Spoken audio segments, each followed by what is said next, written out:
ইসরায়েলের বিরুদ্ধে এবং ইঙ্গো মার্কিন ষড়যন্ত্রের বিরুদ্ধে যে ইসরায়েলিকে যারা মদত দিচ্ছে তাদেরকে সমস্ত মদত বন্ধ করতে হবে এবং ইসরায়েলের সমস্ত পণ্য আমরা বর্জন করব।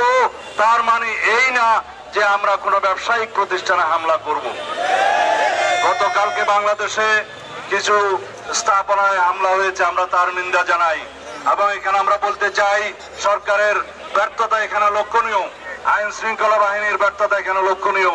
তাদের উচিত ছিল আগের থেকে এখানে সতর্কতা অবলম্বন করা, তাহলে বাংলাদেশের নামে এই বদনামটা আমাদের নিজে হতো না। আমি আপনাদের সামনে আজকে এই মুহূর্তে বিএনপির পক্ষ থেকে একটি ঘোষণা দিতে চাই, আমরা ফিলিস্তিনি জনগণের পক্ষে এই গণহত্যার, ইসরায়েলি গণহত্যার প্রতিবাদে এবং পরপর আগ্রাসনের প্রতিবাদে বাংলাদেশ জাতীয়তাবাদী দলের পক্ষ থেকে অতি শিগগির সারা বাংলাদেশে এবং কেন্দ্রীয়ভাবে আমরা একটি বৃহৎ কর্মসূচির ঘোষণা করব।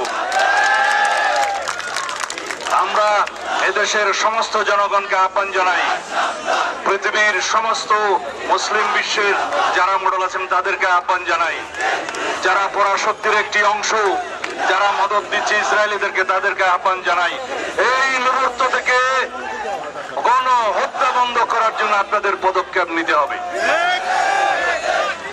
জাতিসংঘের ভূমিকা প্রশ্নবিদ্ধ, কিন্তু ইসরায়েলিরা কখনো জাতিসংঘের কোন রেজলিউশনের প্রতি সম্মান দেখায়নি।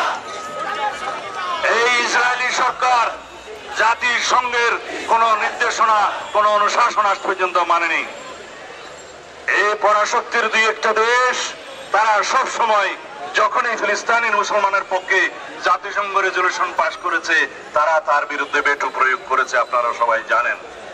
তার মানে হচ্ছে ইসরায়েলের মদতদাতা এই কয়েকটি পরাশক্তিকে তাদের ভূমিকা নিয়ে সারা বিশ্বের মানুষের কাছে জবাবদিহি করতে হবে।